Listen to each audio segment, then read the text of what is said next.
Actually, one of our biggest record may be Good Day, a song we did with Greg Street. And the experience in that was cool because I was working on a lot of solo stuff. Everybody just gave me the studio for the day. Skinny, everybody came through just to check me out while I was working on some solo stuff. I did 2 songs. One was called Sell It on the Block. And then I pulled up Good Day to do that record.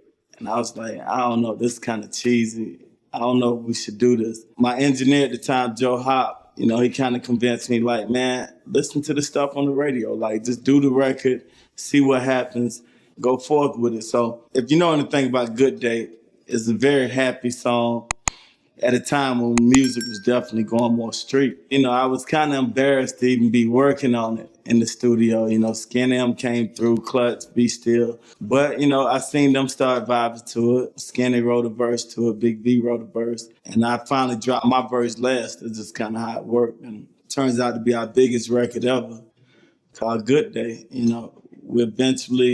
I met up with Greg Street and gave him a copy of it.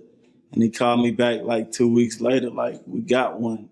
And that's our most published record. It's in the movie Neighbors. And it's working for us, man. That's how I know that the songs that you least expect are probably the ones that really can do a lot for you. And it's working for us, man. That's how I know that the songs that you least expect are probably the ones that really can do a lot for you. And that whole experience let me know, like, sometimes just follow your gut.